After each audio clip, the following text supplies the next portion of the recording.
This is another exclusive rock music star interview. Conducted by Thomas S. ORWAT Jr. Hey everyone, welcome to episode number 28 of the Rock Interview Series. I'm Thomas ORWAT Jr. and it's July 8th, 2021. For this episode, I have Stevie D, guitarist, songwriter for the multi-platinum selling band Buckcherry as my guest. Buckcherry just released their 9th record entitled Hellbound. This 10-track record is the most solid release of the band's career and features 2 amazing singles, Too Hot and Hellbound, with many more to follow. In addition to Stevie D, Buckcherry currently consists of Josh Todd on vocals, Kelly LeMieux on bass, Francis Ruiz on drums, and new member Billy Rowe of Jetboy on guitar. The band is currently on a 100-date plus tour, playing to sold-out venues across North America. Stevie talks about this and much, much more during this exclusive interview. So get ready, here he is, Stevie D. Hey everyone, welcome to episode number 28 of the Rock Interview Series. And today we have another amazing special guest. We have Stevie D, guitar player, songwriter in Buckcherry. And this is like one of the first times I can say that we're talking to somebody who is actually out on the road. Stevie, how are you today? Yeah.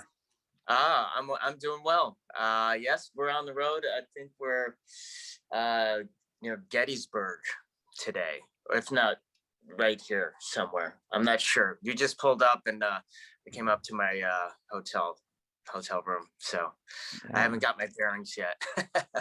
So how's everything going? You guys are really unique in the fact that when you announced your about 100-date tour, a lot of bands were canceling their tour for 2021, and you guys were bold enough to go out there on the road and say, screw it, man, we're gonna rock and roll. Yeah, I think we were kind of the canary, if you will. I think a handful of us have come out on the road, and a lot of people have kind of seen what the climate was, or the environment out here for touring was, and they went ahead and started booking their own tours. So a lot of tours are going to start up in September. But we just we had to get creative. A lot of us have families at home that we needed to get creative to support. So we came out. We rolled the dice, came out, and it's doing well. We're playing a lot of sold out shows right now. Yeah, you guys were just in my neck of the woods on Monday. You played Lancaster, New York. Unfortunately, I had this major disaster that came up, and I wasn't able to go to the show. Okay. But yeah, well, thank you. How was that show for you? What was the venue? Lancaster. It was Lancaster Speedway. Oh yeah, we've done speedways before. It was good. The crowd was super into it. Let's see, what else can I tell you about it? It was there was a lot of people with they brought their own 70s muscle cars, so that was interesting for us. But yeah, all in all, it was a successful day. Mm-hmm. And Yeah. you say you've been playing a lot of sold out shows. There must be a lot of people just like starving for rock and roll right now. I mean, it's been so long. I think the experience is, at least as far as I can tell, like that first month, it was a lot of people's first show in a year or more. And so yeah, they're singing along, they're pogoing, it's not what we normally see for a Buckcherry show in the States. They're passionate, and sing along. So it's a super fun experience. Yeah, the one thing about the Buckcherry show is that you're going to get a lot of energy. I mean, from the band. I mean, a lot of your songs are just like kick ass, high energy songs. So that's, I mean, I'm sure that sets a lot of the energy. It sets the tone for the audience. Yeah. You have a new record that you just put out on June 25th called Hellbound. Tell us a little bit about that record, and when did you start recording it? Oh gosh. Well, when we got, when the lockdown or the quarantine started happening, I think around March of 2020, um, Josh came to me and said, we were already writing anyway. We were already demoing songs for what we thought was going to be uh, the next Buckcherry album. And but he came to me, we were loosely doing that. And he came to me and he said, we really need to just start writing. We need to focus on something because we're going to be home for a long time. And he's a guy that really needs structure, and he needs a routine and this kind of a schedule to stay sane. And so what we did is we started chipping away without an end game in mind. And somewhere along the way, that started in March, and then somewhere I think in that summer, we our manager came to us, and we had struck a new deal with Round Hill Records and Earache over in the UK and Europe, with a few of the songs that we had already written. And we got with producer Marty Fredrickson. We put a game plan together. We started writing, and we had about 20 songs, and then went to Nashville to kind of wrap up everything and kind of get really focused about what the album's going to sound like.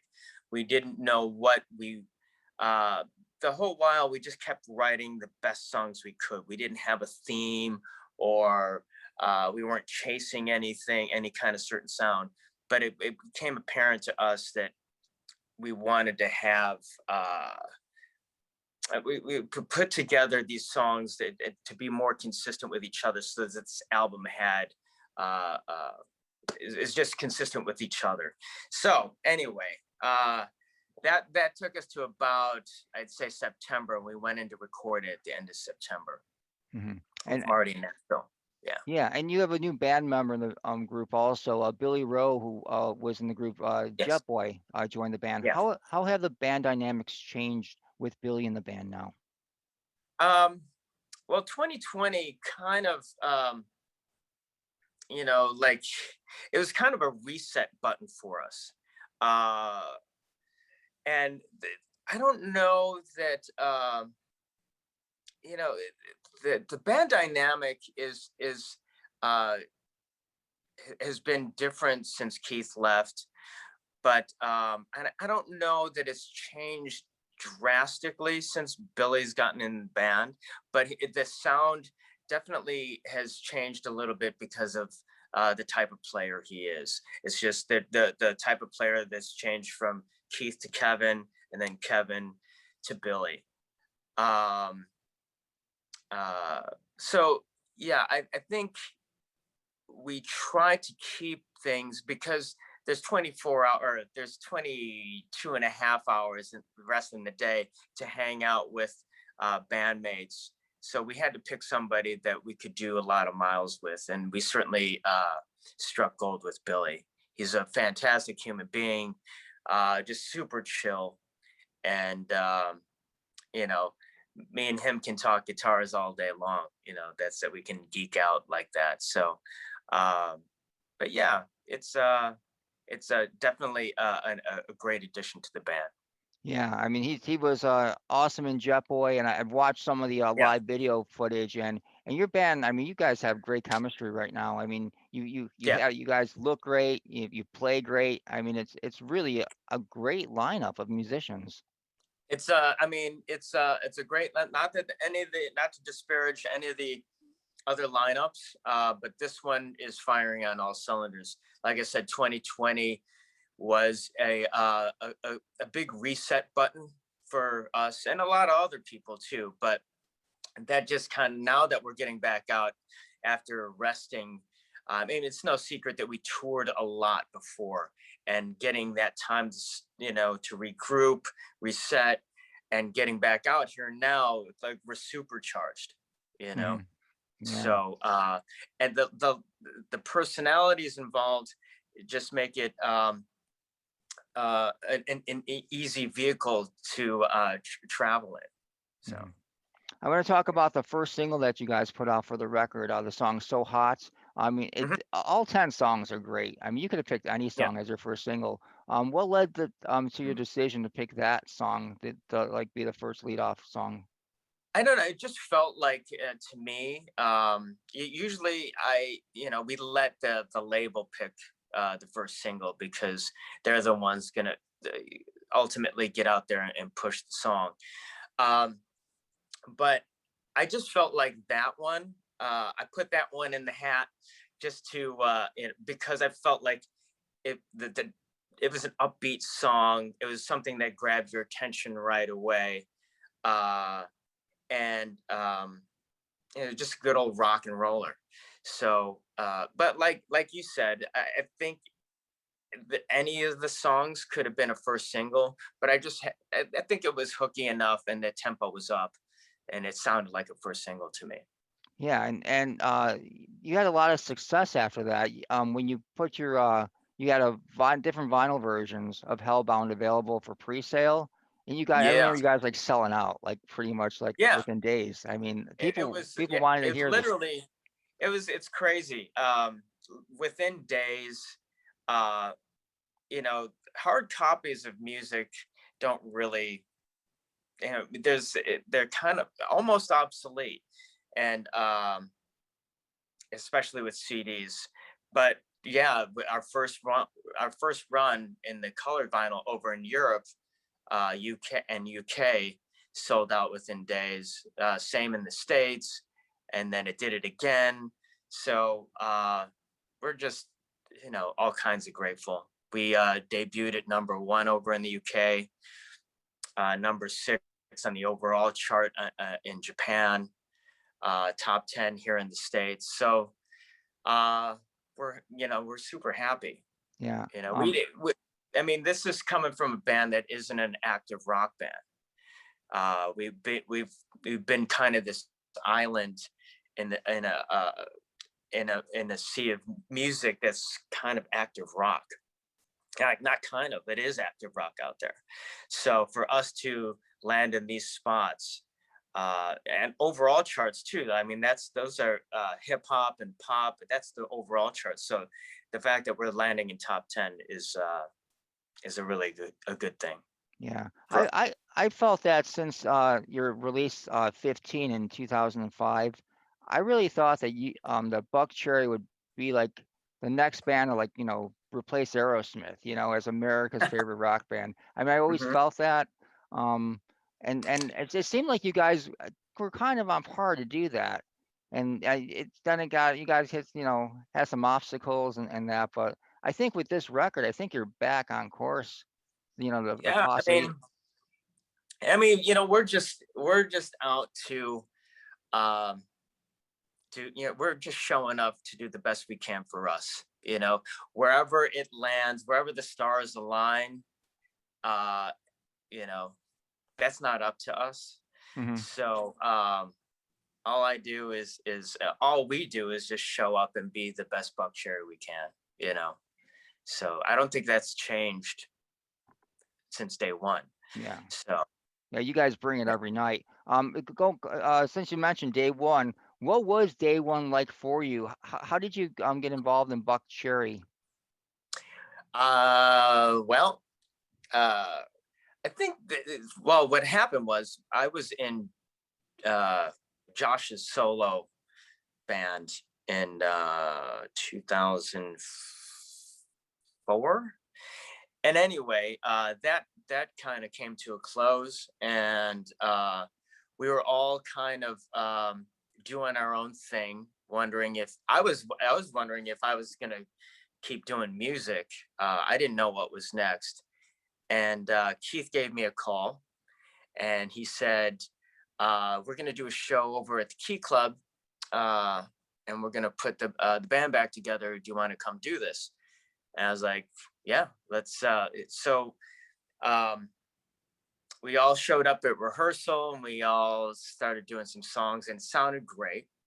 And he also said at that time, um, we're gonna start putting some songs together for a label in Japan. And if you want to do this, bring your rent money on Tuesday. So we did, we did it, and I guess the rest is history. There was a lot of, there was a lot of success to follow within that next year. The record 15 was just certified at double platinum, 2 million record sales in America. How gratifying was that, to be involved in a record? I mean, it's like really difficult to sell records nowadays, but to get at the 2 million mark. It was strange. I mean, it was awesome and really surprising, to say the least. So yeah, like 15 went double platinum, sold another million. Crazy Bitch sold another 2 million to put it at 4 million. And Sorry sold sold 2 million on top of that. So somebody had asked, what's your idea of success, and I didn't really have an answer. That was months ago. And then you're wondering for me, during COVID, during quarantine, and I'm sitting in the house and I'm like, why am I doing this? And what's going on? And, you're trudging the road of happy destiny, as it were. And you don't feel like, sometimes you don't feel like much is changing, or, much is succeeding. And, going from, in 2019, we're going city to city to city. And it feels like, what's in front of you, like not much is going on. But then you get a call from your manager saying that all this stuff, all the while, has been selling consistently. You know what I mean? And there's 8 million units that have sold. And you're like, what? So it just goes to show you, like, do what you love, keep doing it, and success comes. Yeah. Do you guys even realize the impact that the song Crazy Bitch has had? I mean, I don't think I've ever gone to see a cover band where they haven't played that. Yeah. It's crazy. A lot of friends, that go out and go to bars that have cover bands, and I always get these, like, what's this video? And it's a cover band in Dubuque, or somewhere in maybe Arizona. It's crazy, the reach it's had, and it's funny to see other people's version of it, where they don't quite. There's two guitar parts in the verse, and I always hear, sometimes they don't get the wah part right, or they don't get the funk, jangle part right. But it's it's awesome to see. Yeah. I want to go back and talk about some of the major tours that you guys have been on over the years. And the first one I want to ask you about is Crue Fest, when you played with Motley Crue in 2008. What was that experience like for you? That was a huge tour at the time, probably the biggest tour of the summer. Yeah, that was it was a crazy time. We I don't know, I think right before that or right after that. I think can't remember. But we were touring, headlining arenas, co-headlining with Avenged Sevenfold. And then remember that whole time, everything was exploding for us. And that's it, playing with Motley. I coming up, I was a huge fan, and that was my idea of success, touring with bands like Motley and hanging out. It was a little different than what I grew up imagining. There wasn't a bunch of cocaine and hookers backstage and all of that, but the tour buses and sold out arenas, that was it was a dream come true. Yeah, I remember going backstage for the show that you played near Buffalo at Darien Lake. I knew your tour manager at the time, Steve Shaw, who Oh yeah. who played in a band called Rock Candy over here in Buffalo. Oh And yes, that's yeah, right. and I think I have the The Rock legend. Candy. I have the Rock Candy record back here someplace, but yeah, and Oh, dude, you got Strangers in the Night, UFO. oh, of course, yeah, I'm Very a nice. huge UFO Yeah. fan. Um, Yeah. and I remember Tommy Lee has something going on in one of the tents where he was like DJing or something. And I Yeah. remember you being like the only one in the tent, like dancing at Oh, the me? time. Yeah. Yeah, I mean, Tommy used to do that every day, or every show day at least. And it was he would roll in a big PA for way too big for a dressing room, and this thing would be on, like plaster would be coming down from the ceiling. It's crazy. He's crazy. Yeah. Or at least he was then. But yeah, that was a super fun experience. I got close with Nikki Sixx at that time, and we were bond over photography, and he showed me a lot on that tour. We also toured with them over in Japan. But yeah, a great bunch of guys. I learned a lot about touring and that kind of thing just by watching them on that run. And then the following year you toured with Kiss. I mean, that must have been quite an experience. And I heard that the rumor was that they made you guys tone down your set a little bit because of the fact that they had such a, like, young, a good portion was a younger audience, or families, I should say. Yeah, I don't know if it was a younger audience, but because it was more family. Yeah, that's what I Or meant to say, family oriented. yeah. Yeah. They requested Josh, Josh to pull it back a little bit. I remember there was signs, along the stage or up on like on the catwalk or on the risers on the sides, don't jack the mic, so that, no, there were signs, no cussing, but yeah, I think and I think he was happy to do the show, accordingly. So it wasn't a big deal. I don't remember. I don't think. What was But it yeah. like? What was it like touring with such a legendary band like Kiss? Oh, that's like going to school, like we were, I remember I was in a band in 2003 that also toured with Kiss and Aerosmith. And that's, when you see the legends do it,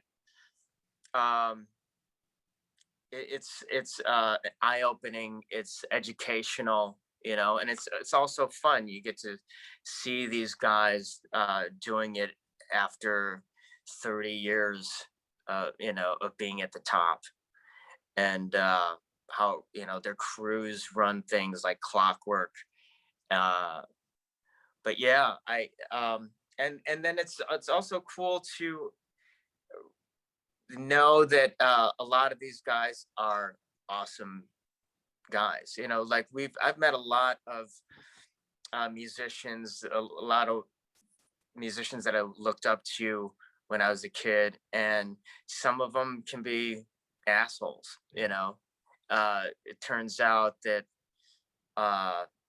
everyone on the Motley tour or the Kiss tour, they were just they were cool dudes. Yeah. And Yeah. then It seems the bigger they are, the cooler they are.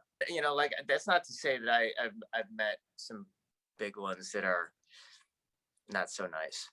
I'll just say that. Yeah, you're not going to mention any names. We don't want to make any headlines here, do we? I don't know. But, yeah, maybe I shouldn't. Okay. I don't know. That's fine. The next tour I want to talk about is the tour that you went on after Kiss, and that was 2010. Nickelback was a huge arena tour, like sold out over here and sold out probably all over the country, all over North America. What was it like touring almost with? almost all the dates were sold out. Who knew Yeah, that Nickelback was, love them or hate them, like most of the guys, a lot of the people I know, it's a little tongue in cheek. Oh, Nickelback, but everywhere we went, it was sold out, and everywhere we went, thousands of people were singing every fucking word. That's a big band, and that's a successful band. yeah. So What I do you don't know. think? I've got nothing good but good things to say about those guys. Yeah, I mean, I think it's unfair that there's so much backlash. I think a lot of it's because they're like Yeah. ridiculously successful. And that happens to a lot of Yeah. bands that are like that achieve like success like right out of the gate. Like, Yeah. look at Hootie and Yeah. the Blowfish. They sold like 10 million records on their first record, and Yeah. everyone loved them, but then everyone hated them, and their career Yeah. was pretty much over after the Yeah. after Yeah. the second record. I mean, it happens. I mean, I don't know. I just know that touring with them was like super easy, So and fun, and the accommodations were amazing. So I've got nothing but great things to say about those guys. So do What it do you? again, we may. Who knows? Next year, we'll see. Yeah, it's Yeah. going to be interesting to see what's going to happen in 2022 as far as the pairings go. My next question was going to be, do you prefer headlining or do you prefer like, co-headlining or playing opening acts for these legendary bands? What's more gratifying to you? It's I like it. I like them both. Um, and right now, we're not. A lot of those legendary bands are not going out. So, I'm gonna have to like headlining. You know what I mean? So, but yeah, man. I mean, I like them both. Do I like to play something like a theater? And there's a packed theater, and it's dripping, like it's condensation from the ceiling. Of course I love that. Do I like to play arenas and an occasional stadium on a festival? Of course. I mean, the only thing I don't like to play is maybe something where it hasn't been promoted well and there's no one there, but that hasn't happened in a long time. So. Yeah. When Buckcherry does become that stadium headlining band, and I'm sure this record is going to help move that Yeah. needle along. How do you envision your stage show being? If you could like have the ultimate like stage production, what would a Yeah. Buckcherry live at like a 80,000 stadium, 80,000 seat stadium show look like?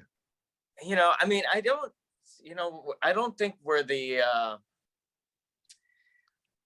Kiss Fire and Brimstone and a ton of production. I'm sure that we'll travel with some production with risers and ramps or whatever, or maybe a video wall, maybe but I like as far as explosions and all that, I don't think that that's really our thing.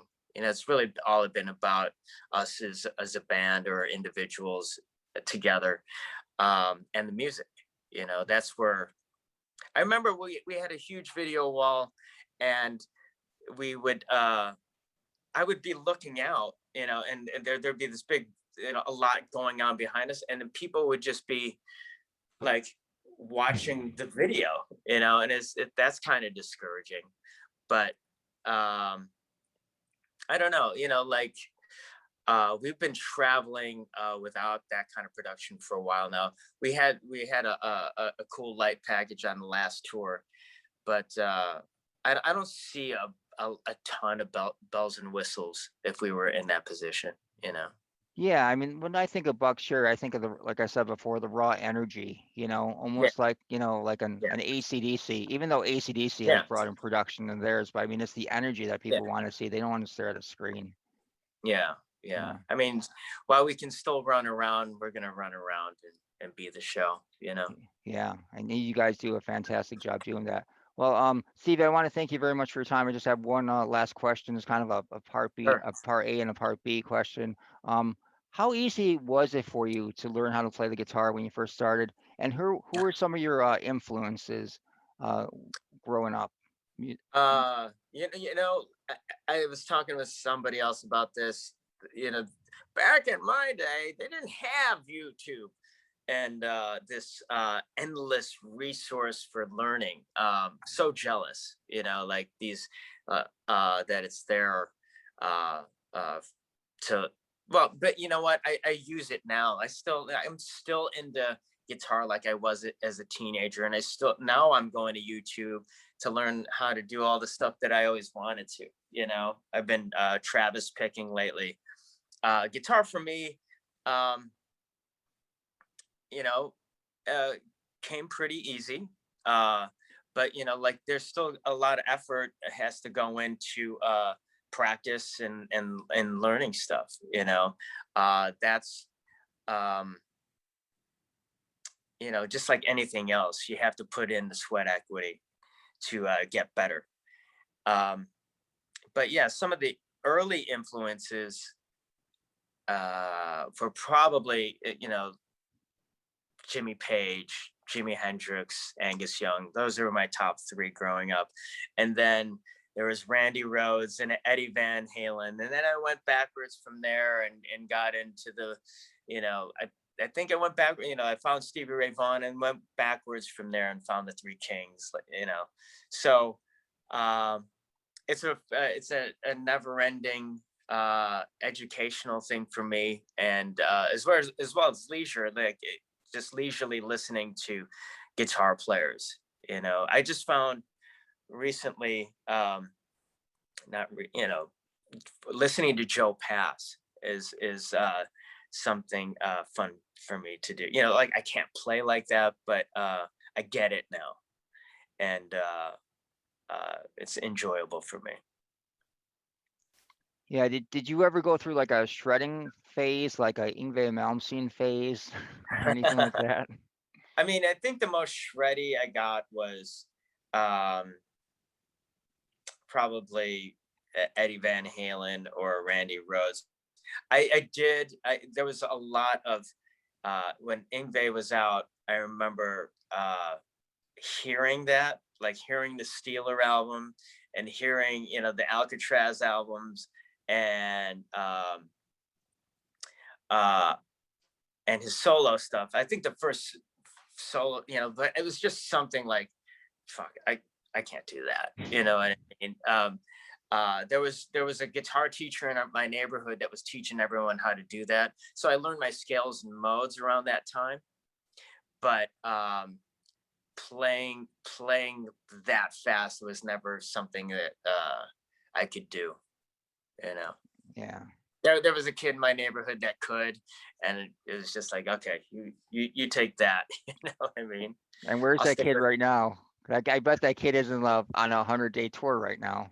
Yeah. I mean, yeah. I mean, God love him. I think he's still playing. But yeah, I mean, we all had different paths. I don't know why,